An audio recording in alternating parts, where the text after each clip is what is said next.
I'm Nick Newton, joined by Will Miles. Welcome to Stand Up and Holler. On this episode, we'll take a look at Wisconsin transfer quarterback Graham Mertz for 2 bits on 4 bits. Memphis defensive line transfer Cam Jackson.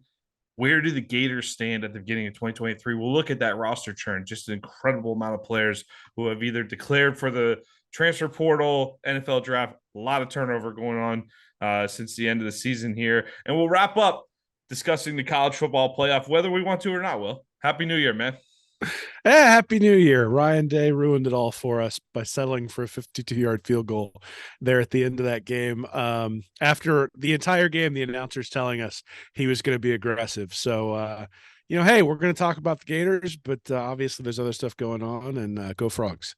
Go Frogs. Yeah, definitely. Watch the game over at my folks' house. And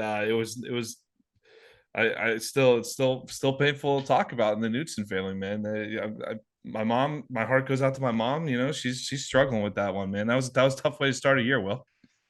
Yeah, I mean, I'm not an Ohio State fan by any stretch of the imagination, but I was way more into that game than I would like to admit in terms of how much I was hate watching it. So, Just after Michigan lost too, it's just, I mean, we could get into this in a dollar here, but just the fact that they're going to get the dogs are going to get to go play TCU for a national title game. Just we'll get into it. There's still some stuff to discuss there. So rough. All right, let's get into 2 bits here. We'll talk about Graham Mertz, quarterback, Wisconsin transfer, 3-year starter for the Badgers up in Madison, hometown, Overland Park, Kansas. Since he redshirted in 2019, COVID season 2020 means he's got 2 years of eligibility left. He's coming off of his most productive season as a Badger. 2022, he had a little over 2,100 yards passing, 19 touchdowns, 10 interceptions. Not much of a runner there, Will. 50 carries for negative 49 rushing yards, a little bit different than what we've seen last few years here in Gainesville. 2 touchdowns on the ground. Let's go back to his high school background. 4-star recruit by 24/7 Sports, ESPN, and Rivals. He was an Elite 11 quarterback selected for the opening finals. He was also the 2018 Kansas Gatorade Player of the Year. Like we said, highly touted, top 50 recruit in the 2019 class.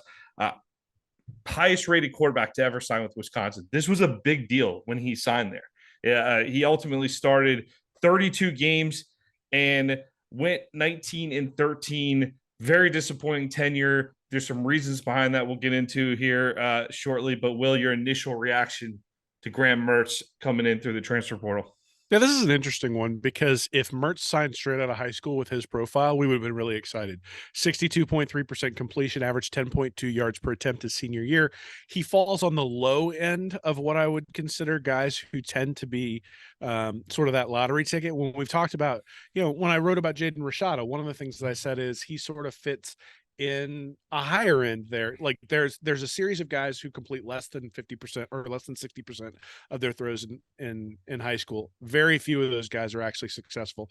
In fact, Sam Howell and Dwayne Haskins are probably the only two, and they're in the 60% range.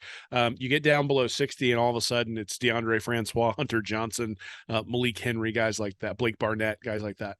The next tier is Matt Corral, Graham Mertz, Tua Tagovailoa, Tanner McKee, Tate Martell, Josh Rosen, Jake Fromm, and Justin Fields. So you got 3 guys who went in the first round. A lot of variation in that. But there's a lot of variation. And what you tend to find is no one is like bouncing their grandkid on their knee talking about Tanner McKee at Stanford. And there are some people making some height jokes about Tate Martell, but that's about it when it comes to the guys who didn't show early didn't show, and the guys who did show early showed. Like Rosen, Fromm, Fields, and Tua are guys, and even Corral are guys who played multiple years and were successful the minute they got out on the field, which is the thing that worries me about Mertz, because you look at him in 2020, 2021, and 2022, the 3 seasons that he played, his QB rating was 125, 121, 135. His yards above replacement, negative 1.58, negative 1.33, negative 0.95. What we are getting in Graham Mertz is Anthony Richardson through the air without the running ability. Like, because that's almost exactly what Richardson had last year. He had a QB rating of 124.7, but his yards above replacement for the year was 0.22 because he ran for 605 yards on 102 carries. And, if you look at Jack Miller in the one game he played, QB rating of 127.8, YAR of negative 0.6. Now, obviously, there were a couple completions at the end that pad that a little bit, but I don't see a huge upgrade from Mertz to Jack Miller. I think what this does do is sort of set the floor, right? You think about last year, Florida had zero experience. They had a guy who started one game for his career in Anthony Richardson, and that was the game in Georgia where he got relieved and left because of injury and didn't play very well.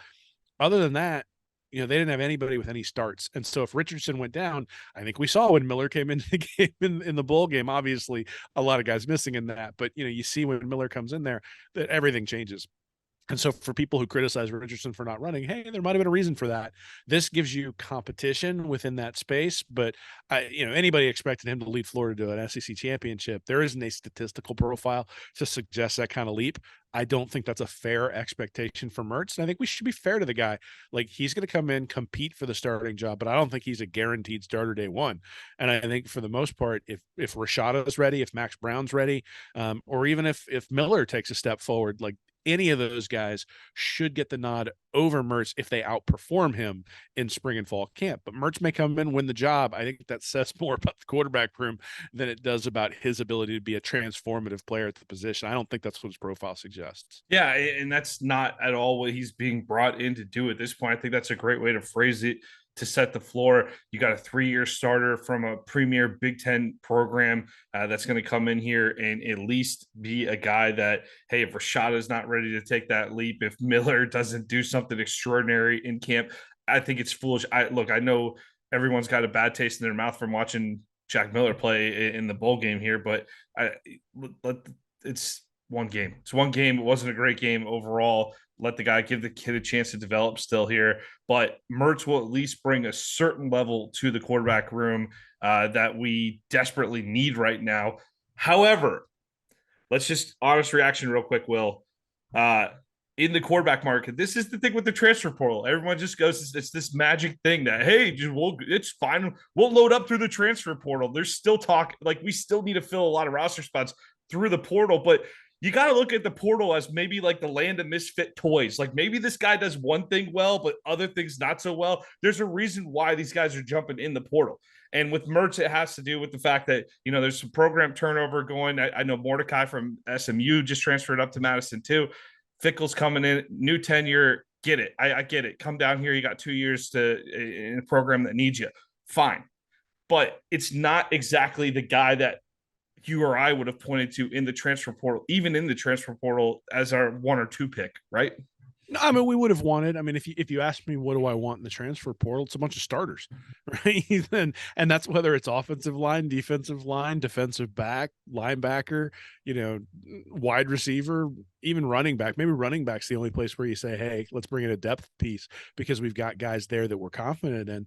Beyond that, Florida's roster, look, they were 6-7 team and they deserved it based on their point differential. They should have been a 6-7 team, and I mean, it is what it is, right? You are what your record says it is, but sometimes there are underlying stats that suggest, well, you should have maybe gone 8-4 or 9-3 and you got unlucky.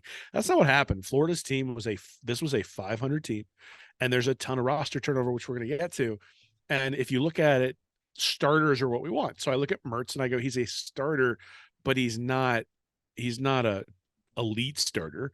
And so were there elite guys out there? I mean, look, Leary from NC State, I think everybody would have said, yeah, that guy's got a better profile. McCall from Coastal Carolina would have said he's got a better profile. Card from Texas didn't win the job there and lost it to Quinn Ewers, but at least you don't know. You don't have 3 years of experience. But I think, again, that's kind of what this is. This is, you're bringing in a guy who knows how to prepare for a game, right? Like, you don't start 3 years in a program like Wisconsin with the coaching staff that they had there and not know how to prepare for a game. And I do wonder how many of the guys on the roster last year knew how to prepare for a game, and were Napier's hands tied in terms of what he could do because he didn't feel like anybody was prepared behind Anthony Richardson. And to be honest, again, I have no inside information here. I'm not saying one way or the other, but it's entirely possible that Richardson didn't necessarily know how to prepare for games in the way Napier wants to. So you do your homework and you figure out this guy's going to set the tone for the room in terms of the way guys are going to work. And then Jaden Rashada is going to learn that work ethic, and Max Brown's going to learn that work ethic, and Jack Miller's going to learn that work ethic. And now you have a room that has the culture that you want. Again, I'm not saying I know anything about the quarterback room and whether that was the case. I know obviously we had some dismissals there that suggests there was some weird stuff going on, but that has nothing to do with Richardson. The point is that if that's what you're trying to do, this makes perfect sense to me. If you want him to come in and be a 2-year starter, this makes zero sense to me. This is one where you say, look, you had 3 years of starting at Wisconsin. You're going to be an excellent coach. Come in here, compete for the job. And when you're done here, you'll have the, we'd love to have you as a grad assistant helping us recruit afterwards because, look, if he wins the job, good for him. But I think the goal for Florida is to have him come in and push guys who maybe are more talented and maybe don't have the experience in order to be better players. And if that's the case, then that's a good use of the transfer portal to bring a guy in at that position specifically. Yeah, and we're setting it up because I don't want it to come across as overselling the guy here either. Like I think this is just a necessary addition, but also in fairness to Mertz here, this is from Badgers Extra. Writer is Colton Bartholomew. Interesting look from a Wisconsin perspective here. It basically it's viewed as a disappointment. He never led the team to a Big Ten West title, which for those of you that watched the Citrus Bowl, Purdue was the Big Ten West champion this year. LSU had something to say about that. Twice had 500 or less records in conference play, which for Wisconsin, not really heard of in recent history. It's basically viewed as both the program and Mertz failed each other. He comes in to an offense that is a pro style attack under Paul Chryst. And basically the total opposite of what he ran in high school. He was a quarterback that played out of the shotgun in high school, but he specifically wanted to learn a pro style offense. You look at what's going on around the country. How many pro style offenses are even out there anymore at Power 5 schools? Will it's Jimbo Fisher's like, oh, we got one over here, but other than that, they're becoming tougher to find. So Kansas to Wisconsin, not a big jump. You can see why he might be attracted to that if that's what he was looking for, but he did struggle to master the under center footwork and technique. This comes from 2 private quarterback coaches who worked closely with Mertz. They said that Mertz lacked the fundamentals when dropping back from under center, particularly in maintaining a strong throwing base on 3-step drops. Those issues weren't present when throwing from shotgun, they said. So that's an interesting perspective there. They also said that Mertz struggled if he had to make multiple reads on play action plays from under center. One quarterback coach told him that those plays require a quarterback to have his back toward the defense, which was a new concept for Mertz at the college level. So struggles in those areas, plus a tendency to hang on to the plays first option, disrupted the timing of the other routes.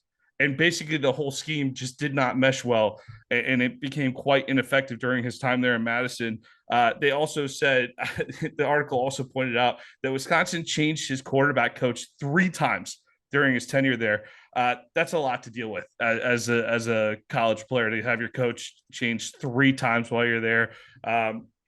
There were turnover issues earlier in his career that he cleaned up a little bit. They said he had 9 fumbles overall. 6 of them were in his first 2 seasons, and he did have 3 this past season, and he only lost 1 of them. So he's gotten a little better about hold on to the ball, Will. But there's a reason why Paul Chryst and Wisconsin parted ways this year. They actually had some similar issues to what Florida did with Dan Mullen, where they weren't recruiting up to par to really compete for championships. They were slow to adapt in some parts of the offense, it sounded like. And Mertz could have been hurt by that stuff too. I mean, he absolutely contributed to the problem, but could have been some extenuating circumstances where you could maybe see a guy like Billy Napier, who coaches the quarterbacks himself, and go, he might be able to look at it and go, I could do more with this guy than they did. And maybe Napier's seeing something that the fans are not right now. Well, we'll see. I mean, look, I think if you look at, it's interesting if you look at his 24/7 profile. So he was 176th nationally in the 24/7 sports ranking. He was 65th nationally in the composite. So some services really, really liked him, and 24/7 did not. And 24/7's eval of him, Charles Power, the writer, back in 2018, the thing that sort of jumped out to me is it doesn't consistently dominate Kansas competition the degree you'd like to see from a top prospect, and can continue to improve accuracy on a play-to-play basis. Projects as a multi-year Power 5 starter with the ability to win games when supplemented by a strong run game. Projects to be selected in or near the 5th round of the NFL draft. And if you go and look at somebody like Jaden Rashada's projections, he's projected, I think, as like a top, a first or second round draft pick if everything works out. So essentially, at least the 24/7 evaluation already saw, even though it was a big deal for Wisconsin, already saw a ceiling on Mertz. And I think what we've essentially seen is that, yes, there's a ceiling, and that's okay. That's not, it's not the end of the world. It just means we got to take that into account when we're thinking about what he can do. If he comes in and puts up a QB rating of 150 or 160, that's outstanding for what he's done in the past. If he comes in and it's like 130, well, that's what we should expect. If he comes in and he's 110, then we got to start asking Napier what he's doing. But again, I just looked up Rashada. His projection's a first round guy. Right. So they're ranked around the same level, but in terms of their, because Rashad is 56th and Mertz was 65th. But in terms of the upside for these guys, Rashada has upside that Mertz does not. And that's the story, right? The story here, I think, is that Florida's bringing in a guy who's securing the quarterback floor, and the ceiling is relatively low. And so the question for Napier next year is going to be, do you just want to secure that floor so you get consistent play the whole way through? Are you bringing in that floor because you need a floor to sort of challenge the guys that maybe are more talented to get above that floor on a consistent basis? Or, are you just basically saying, I'm comfortable having somebody who's going to be able to be a game manager and we're going to win games elsewhere? I think if that's the case, Florida's going to struggle, and Florida fans are going to struggle with that, because I'm not sure the defense is good enough to allow a game manager to drive things forward. But again, it's just a matter of setting expectations. Graham Mertz is not a bad player. Graham Mertz is a limited player, and we've seen that at Wisconsin. And it's going to be a question of, can Napier figure out a way to manipulate his offense and the players around Mertz to sort of raise his level of play? Or are we going to get exactly what we got at Wisconsin, which means, I think we'll be looking at similar offensive struggles that we had last year. Odds that I'm sorry, not Napier. Odds that Mertz is the day one starter at Utah to open the season. I think I'm thinking like 75, 80%. I think the Utah game on the road is one where you say Mertz is going to be in there, but I think this is one of those sort of Kelly Bryant, Trevor Lawrence type things where, people are going to be, the patience ran out with Dan Mullen because he refused to bring in Anthony Richardson along as the season went along. And by the time he brought him in against Georgia, it was too late. Mm-hmm. And I think that's going to be the challenge for Napier, is if he brings in Mertz and Mertz is playing sort of football, well, now there's going to be calls for Rashada. And the question is, how do you work him in there? Or Max Brown, how do you work him in there? And you're not going to be able to spend all 12 games with Mertz behind center if Florida is struggling the way they've struggled this year. You're going to have to start building towards that. But I don't think, based on Napier's profile and what he wants to do on offense and how he sort of managed some of the games this past year, I don't see him as this giant risk taker who's going to send a true freshman on the road for his first major start. I think Mertz is going to be somebody who's there to sort of help things along. And then the hope will be that there's a transition at some point along the season in 2023.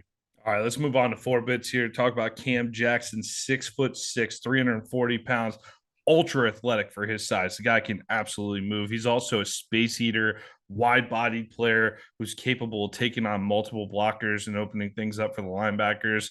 He'll be a redshirt junior in 2023, so he has 2 years of eligibility. Louisiana kid, said he actually interacted with Napier a little bit during his high school career. He was 2022 third team All-American Athletic Conference, recorded 41 tackles and 1 sack this past season. I view this, I called the transfer portal the land of misfit toys, Will. I view this as a high-end pickup in the transfer portal market. And this is a guy that's going to come in. He's going to contribute right away as at least a rotational player. And I think we're going to get a lot of playing time out of old Cam here the next year or two.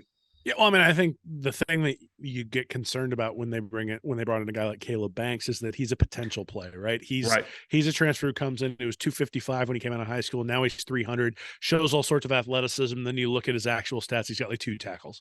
You look at Jackson and you say, okay, 41 tackles last year, 2.5 tackles for loss, Mm-hmm. and a sack. So the guy who's Florida got to replace? They got to replace Javon Dexter. Dexter Yeah. there in the center, and Dexter was often double teamed, but was not a difference maker.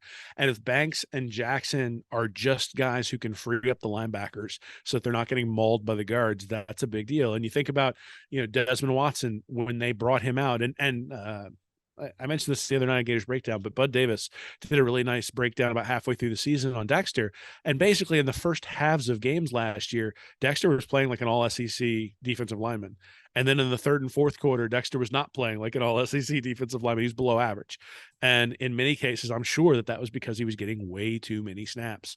And so just being able to have Jackson and Banks come in and occupy those snaps.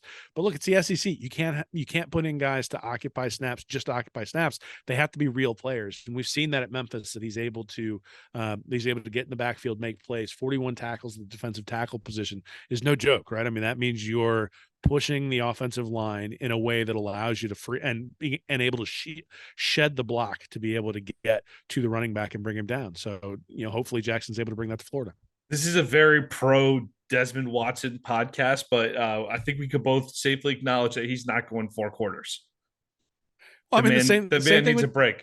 Same thing with Dexter, right? Look, I think Chris McClellan could have probably gotten more play this year as well. He's the guy I look at and say, if Florida's going to be successful in 2023 on defense, McClellan is going to be the guy we say is the star. But McClellan can't play every play either. And if you bring in McClellan and just gas him by the time the fourth quarter comes around, you're going to get run over. And so Jackson and Banks are both going to be guys who can come in and help with that. And just the depth in that space. I mean, there was essentially zero depth on the defensive line this year. And it's not like the guys who were in there were playing great, but considering that, there'd be times, especially early on, where Florida would at least initially would get some sacks and the defensive ends were getting there and they were holding up against the run in the first quarter. And then all of a sudden just all hell broke loose and they weren't able to hold up. The only game that really wasn't like that was the game against LSU, right? Where LSU came straight out of the chute and was dominating. But even then, that was more of a secondary issue. They forced them into a couple of third and longs on the first drive because they were able to hold up front. But by the time you got to the second quarter, third quarter, fourth quarter, they weren't able to do that. So Jackson is a big part. We've been saying this for years now. I mean, Truesdell and Newkirk and Valentino came in a couple of years ago, and they were decent players, but no difference makers there. And I think you're sort of sitting here going, okay, Jackson has the profile of a guy who could be a steady starter. Banks has the profile of a high upside guy who, if you hit, may really turn into the guy I'm hoping McClellan turns into. You've got McClellan, and then you've also got Watson, who's a real space eater in there. The combination of those 4 guys, you don't necessarily have to hit on all 4, but if one of them can turn into like an above average or, first or second team all SEC guy, well, now all of a sudden you've got the makings of a really effective defensive line. I'm not going to say a really good one, but a really effective defensive line. And considering what Florida has had over the last 3 or 4 years, that's a big step forward. A couple of those guys coming in the freshman class too, they'll be in position to get some playing time this year too, I'm sure. You want to see them add any more defensive linemen in the recruiting class or portal here? I mean, it depends on the quality, I suppose, but I don't know if it does. Well, just get me another couple bodies in here, dude. It's it's still pretty light. It's still pretty light. Well, you're absolutely right, but it's not just light for the defensive line, right? And in fact, I think if you start looking at defensive line and defensive ends, the place where it's lightest is actually not nose tackle or defensive end, it's linebacker. Right. Yeah. Linebacker, you got Wingo, Shamar James, Scooby Williams, Jaden Robinson, true freshman, and then Taraja Mitchell, the transfer from Ohio State. Mm-hmm. You look at those 5 guys. Wingo's having surgery. Scooby Williams has gotten very limited action. Shamar James was a freshman all SEC, but essentially what you're saying is James or Jaden Robinson are going to have to turn into a star with solid supplemental play from Wingo, Williams, or Mitchell, just to sort of field the ability to run a 3-3-5 and no injuries. and no injuries, which, look, I mean, we've seen the last couple of years, Ventrell Miller goes out for a game or two and everything falls apart. You can't have that, right? Yeah. So if you were to ask me where on defense do I think they need just numbers, depth, bodies, things like that, it's linebacker. And so that's why it's a big deal that Mitchell's coming in, because that's one. I think they might even add a second one or even a third, depending upon what's going on in the portal and who they can bring in. Well, hey, you snuck into six bits a little bit here. Let's just move over here and talk about this here. The roster churn has just been, I mean, I'm not going to say unbelievable because it's what we've been watching over the last year. I mentioned before the new year, I'd written an article in early December that Napier had already turned over from when he inherited the program early December 2021. He had turned over 54% of the roster by early December 2022, and it has just grown and grown. There's been 35 total roster departures through December 31st, according to Zach Alberverdi on three there. Go check out his work. Great stuff there. Zach mentioned 22 outgoing transfers, 3 dismissals, 4 super seniors, and 6 current Gators have declared for the NFL draft. So, Will, it's something that you want to see Napier do quickly, right? The roster churn, the getting his guys in. But man, it's going at such a rate right now where it's like you just pointed out the linebacker position. Some of these positions, we're heading into 2023 here. It's looking quite lean across the board. It's going to take. I really am. I'm nervous about where the roster stands at this moment here. How much of a chance do we have to bulk up in some of these areas of concern? I mean, I think you should be worried. I think that's there are some issues there. Obviously, Florida right now has 77 scholarship players when you add Jackson into the fold. You're allowed to have 85. And so, you're looking at 8 guys that they don't have on the roster that they can add. Are they going to do that through the portal? Are they going to do that through recruiting before National Signing Day? I don't know, but you need 85 guys to be a healthy program. And usually you're sitting there trying to manage and figure out, how do I get down to 85? And the fact that Florida's sitting there well below that 85 mark, I mean, are we going to bring in people post spring practice, sort of like we have in the past to fill needs? So that's sort of the first concern. The other thing is, you mentioned the turnover is really interesting. Out of those 77 guys, 56 of them are Napier guys at this point. So 2/3 of the guys who've been brought in are Napier guys or redshirt freshmen who never really played under Mullen. So a guy like Austin Barber, who was brought in under Mullen, is still considered a sophomore, but I consider him a Napier guy because he never really played under Mullen. So if you look at that, they got 29 guys who are freshmen or redshirt freshmen. They got 22 guys who are sophomores, and then 19 guys who are juniors, and 4 guys who are seniors. Pearsall, Xander, Zipper, and Perkins. So 0 experience whatsoever. They've got real numbers issues. And then, like I said, 56 of the 77 guys are sort of those Napier guys, or the guys that you would count on. Look, the turnover did not happen very quickly with Jim McElwain. He relied on defenses that were built by Will Muschamp for the first couple of years he was here and was successful, and then everything fell apart. You look at Dan Mullen, and he relied on Jim McElwain's recruits for the first 3 years he was here. You still had Kyle Trask and as one of the main components, Kadarius Toney as one of the main components of what they were doing in 2020. And then in 2021, all of a sudden Mullen's recruits came in and things fell apart. So you hear Scott Strickland talk about, I think he had an interview last week where he was talking about it takes time and you have to build it right. These are the growing pains, and whether or not Napier's building it right, he's building it differently than the previous 2 guys, right? And so there are things we can nitpick about what he's been able to do in the transfer portal. There are things we can nitpick about what he's done in recruiting, or maybe more than nitpick in terms of what he's done in recruiting so far. But one thing that we can say is that he's bringing in high level quarterbacks. So we've got high level, like high value lottery ticket guys at the quarterback position, where if he does that 2 more classes, Florida's going to find a star quarterback. And then the other thing that you can say is that a lot of the guys who are leaving are guys who are contributing to defenses that were very, very bad. And so is turnover even necessarily a bad thing in that case? If you're already going to be ranking 100, 110th in defensive categories, what are you losing when a guy like Rashad Torrance or Trevez Johnson leaves? It's not that those guys aren't gifted, but certainly within the scheme that Patrick Toney was trying to implement, they were not great fits at the least. I mean, I think we could definitely say that. Like the defense regressed this year, specifically in the secondary. So, but guys like Jalen Kember, guys like Bowman, who started to step up towards the end of the year, guys like Montrell Johnson, those are the guys he added who are sitting there in the junior class, who are going to start getting major playing time. And then you start looking at Shamar James, that guy needs to be a star at linebacker. You look at ETN, he's going to step up and be a star. And then Barber obviously was an all SEC player. They don't have anybody left at tackle. And so, the only let's talk about that offensive line real quick with the transfer of Tarquin to USC, and we saw Ethan White head out here. Let's go across that. Like, how you feeling about the O-line so far here? What we got across the board here heading into next year, Will? Not good. William Harrod, Barber. I should just stop asking how you're feeling. We should just get the feelings out of the way. Just look at the barren.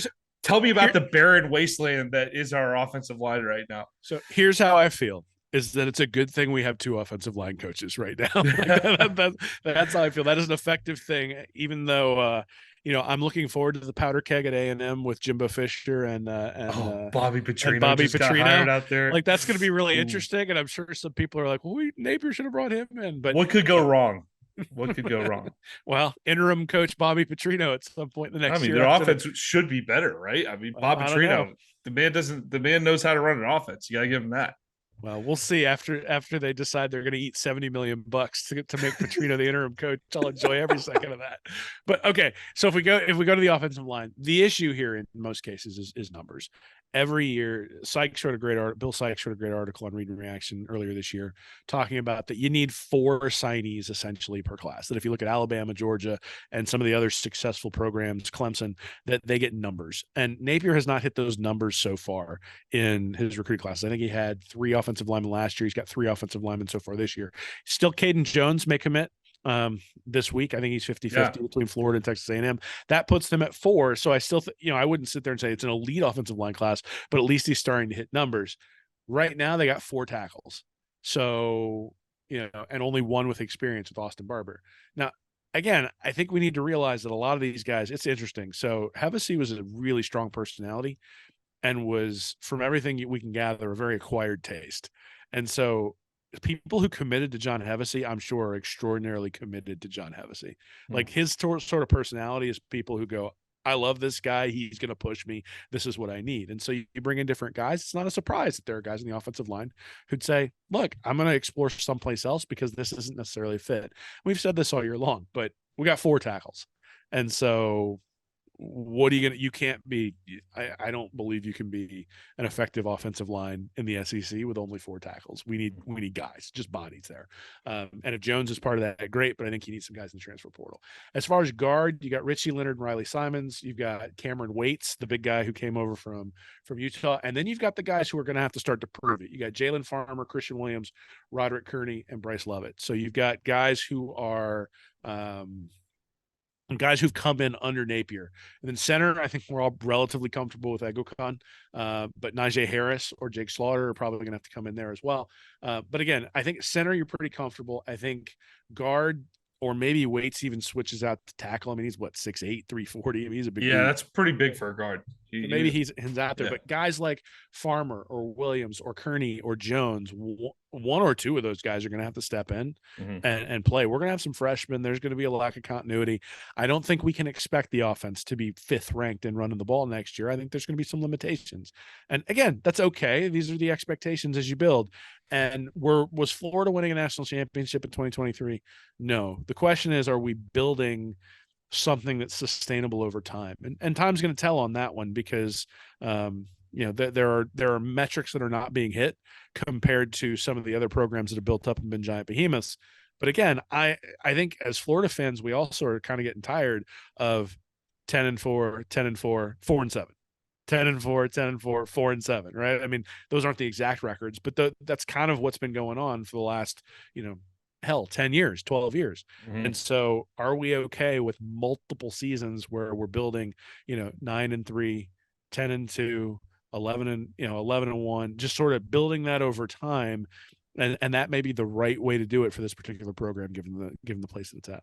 Yeah. Did you mean 6-6? I mean, I don't know. Maybe. I think we might be it's lucky. I might take 6-6 right now if you gave it to me for 2023. I might take it right look, now, I man. think it's interesting. So Florida earned its 6-6 record this year Mhm. based on score differential. At the same time, I think with more consistent quarterback play and a defense that improves, and in many ways it just has to. Like there's no real way for it to get worse.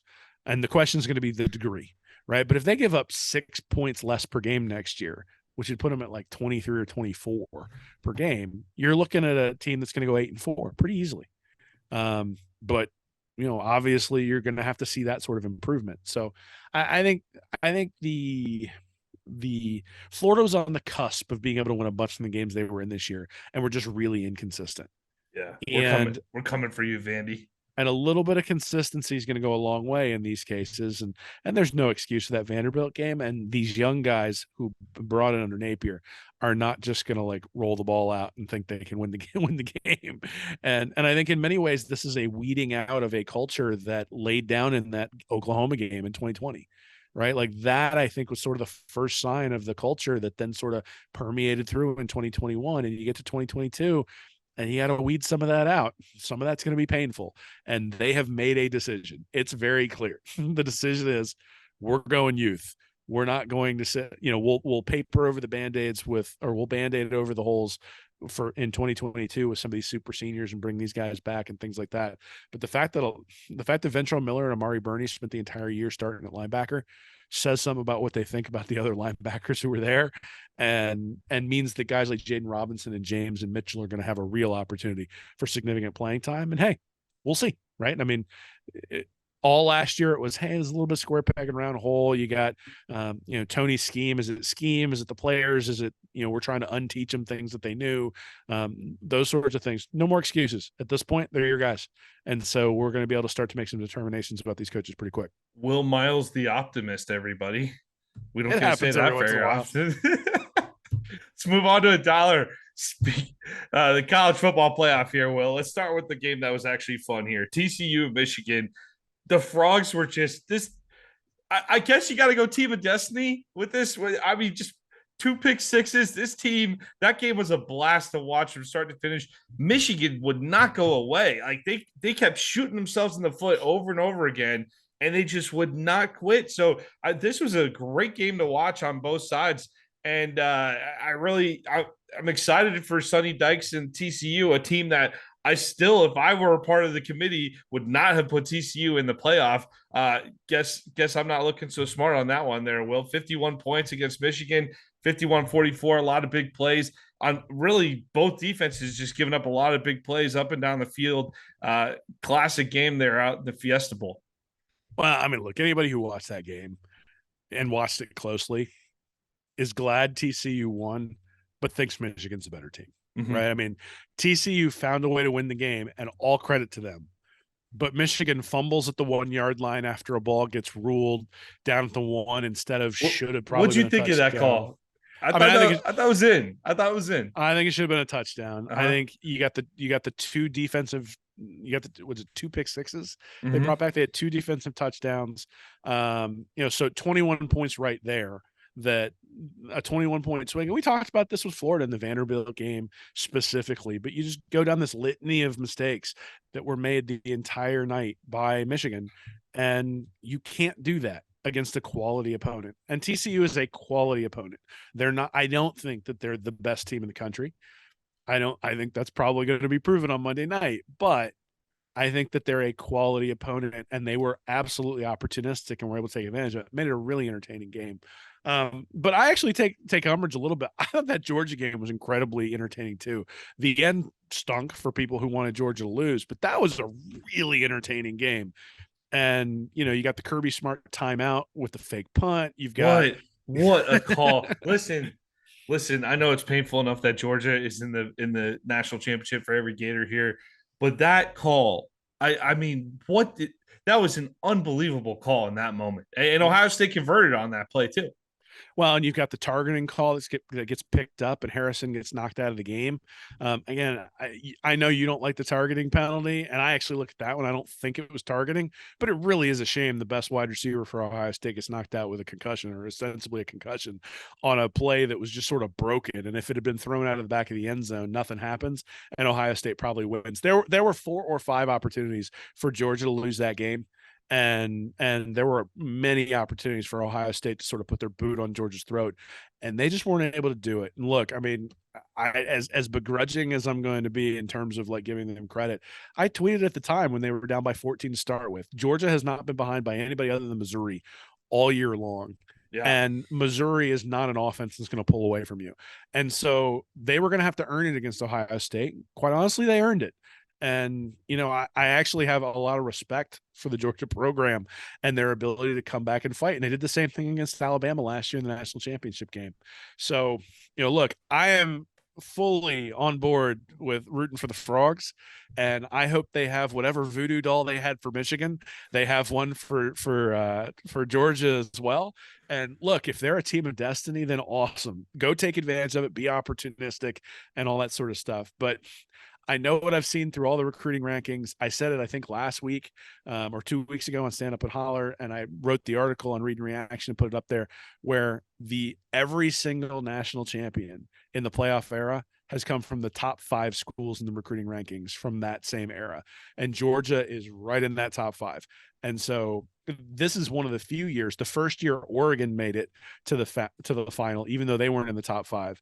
And they beat Florida State. Florida State wasn't in the top 5. And now you have the same thing. Michigan wasn't in the top 5, and TCU wasn't in the top 5. TCU was able to make it to the finale.